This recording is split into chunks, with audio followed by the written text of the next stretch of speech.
أعوذ بالله من الشيطان الرجيم. بسم الله الرحمن الرحيم.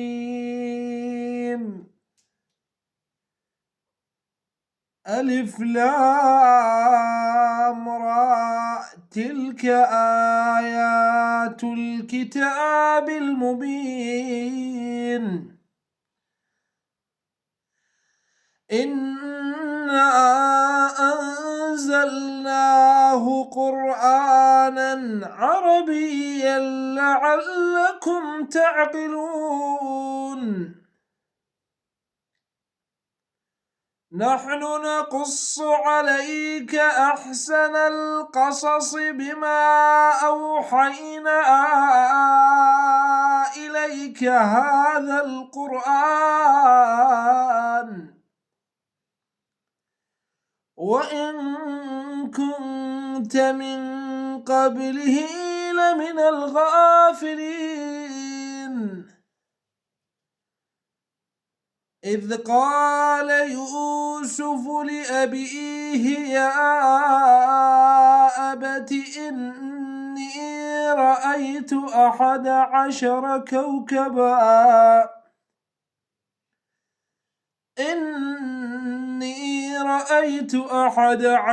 كوكبا والشمس والقمر رأيتهم لي ساجدين.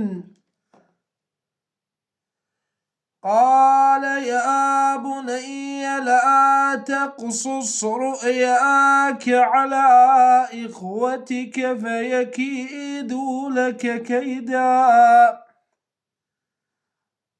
إن الشيطان للإنسان عدو مبين.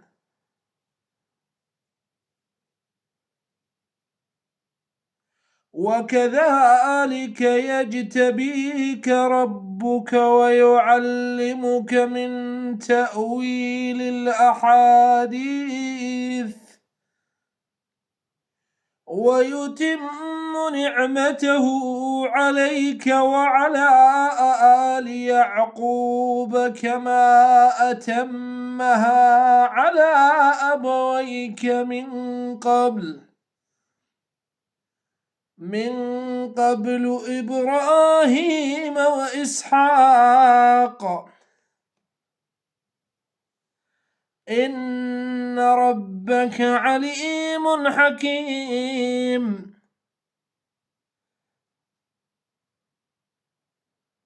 لقد كان في يوسف وإخوته آيات للسائلين إذ قالوا ليوسف وأخوه أحب إلى أبينا منا ونحن عصبة إن أبانا لفي ضلال مبين.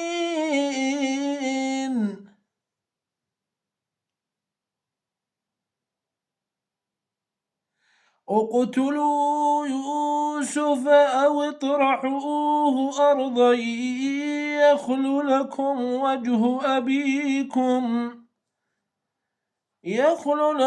وجه أبيكم وتكونوا من بعده قوما صالحين.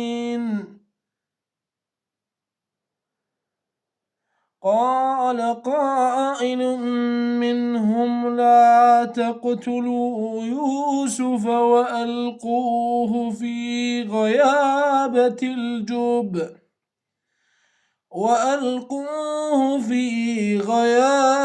الجب يلتقطه بعض السيارة إن كنتم فاعلين. صدق الله العظيم.